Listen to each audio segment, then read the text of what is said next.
Kevin Haig. Thank you, Mr. Speaker. I want to begin this contribution by quoting actually from the Law Commission's report from 2010.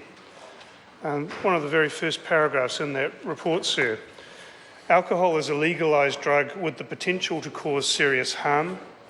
We propose a new policy framework that amounts to a paradigm shift in the regulation of alcohol compared with the current system. We anticipate there will be considerable resistance to some of the proposed measures, and indeed, sir, this bill effectively amounts to a rearguard action against the approach taken in the Law Commission's report and by this House in the 2012 Act. The Law Commission goes on to specify a list of the harms that it was concerned about, and much of this volume, sir, much of this volume is concerned with those harms. It says the excessive consumption of alcohol by New Zealanders contributes to a range of serious harms.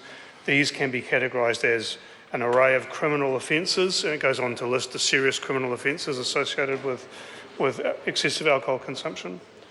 The causative contribution that alcohol consumption makes to a long list of diseases, and it lists those.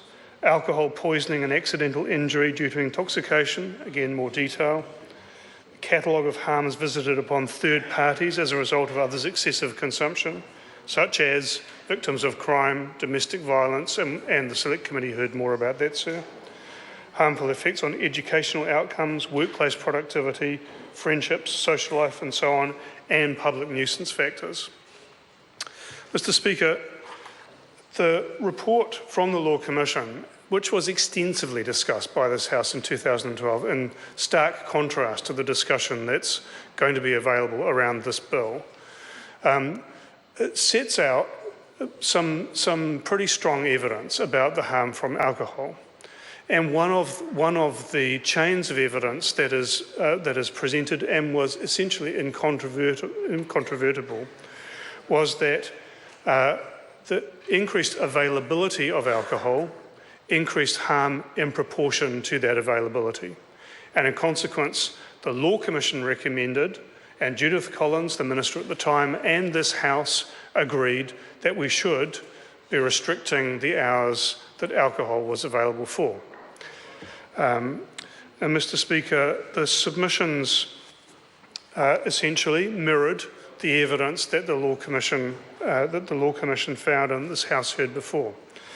There was essentially overwhelming evidence against the bill, and while the speakers so far in this debate have mentioned that, they have come nowhere near to conveying the extent of that evidence and argument against the bill. I'll come to that in more detail in a moment.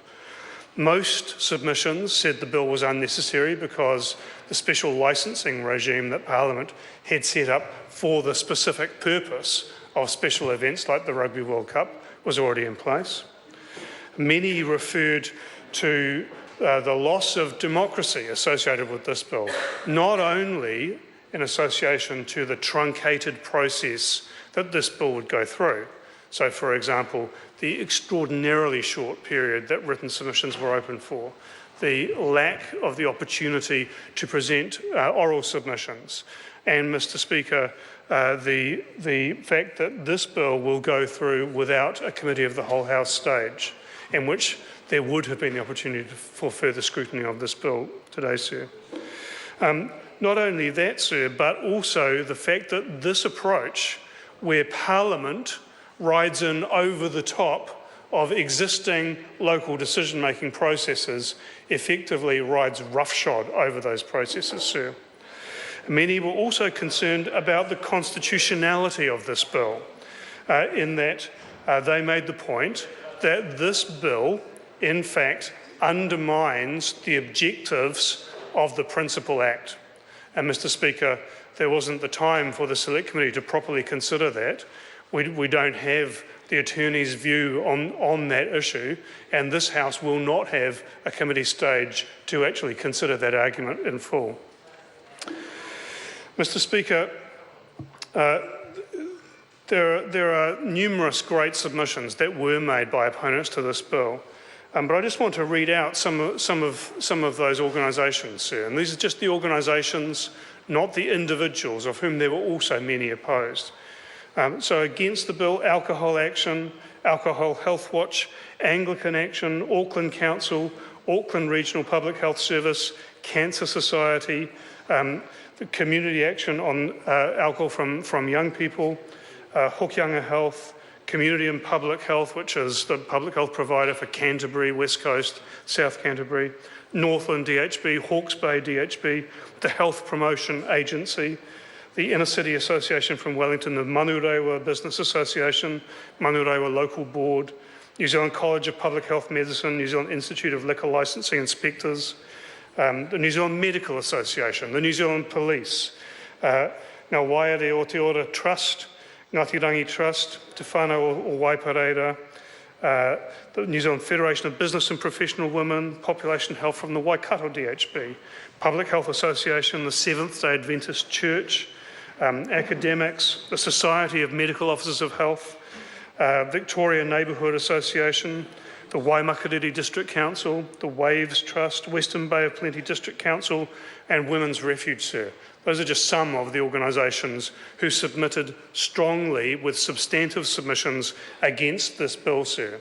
And those supporting the bill, those organisational substantive submissions in favour of this bill, came, sir, from, let's see, the Hospitality Association of New Zealand, essentially the liquor industry, who have confirmed in the public debate around this bill that they developed the bill in conjunction with Mr Seymour. Hardly surprising then that they would support it. And the other substantial submission in favour came from the Young Nationals, sir. I say substantial, that's possibly a generous interpretation. And actually, sorry, sir, it's probably wrong of me to say Young Nationals, because it was, in fact, I think the committee of the Central North Island Young Nationals. So those were the two institutional supporters of this bill, sir. Mr Speaker, the bill that has emerged from the Select Committee is undoubtedly better. And I do want to join others in thanking the members of the committee, the clerks of the committee, the officials who supported us, and PCO. They all did a fantastic job. To the two big improvements that people have mentioned, the fact that licensees with serious or repeated licence breaches will not be eligible, and the bright line test around noise. Those are both significant improvements, as well as incorporation of the bill as an amendment to the Principal Act. But, Mr Speaker, contrary to what we've heard from Mr Henare, there is no action on excluding premises that are close to schools or preschools. Excluded. No restriction on the number of games in any way, despite that being the preference of apparently the Prime Minister and the Minister of Justice. No exclusion of pokies, effectively a major extension of pokie licences. There's no requirement to serve substantial meals, no one-way door policy, even when one ordinarily would exist for those premises, no reasonable way of ensuring that people are there for the purpose of watching the Rugby World Cup, and many other conditions that were proposed by most of the submitters. They have been excluded, sir, from the bill. In particular, I want to mention that as a result of a decision from the National Party caucus, that now licensed premises that wish to avail themselves of the provisions of this bill to open now must only give 7 days' notice to police.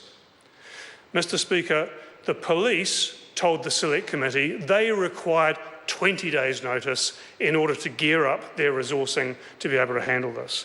Mr Speaker, what this bill amounts to now is a major extension of the licensed hours of almost all bars and licensed premises in New Zealand almost every day for a 6-week period with virtually no control. It's a reversal of the idea that we had when we had blanket 24-hour licensing, and we said instead, let's go for special licences for events like the Rugby World Cup. It's reversed that. It said rather than have that differentiated, targeted approach that special licences provide, let's go back to blanket provisions, and let's not even set those blanket provisions in the most cautious way that we could. Mr Speaker, this bill is a retrograde step in every conceivable way. Mr Speaker. Chris Bishop.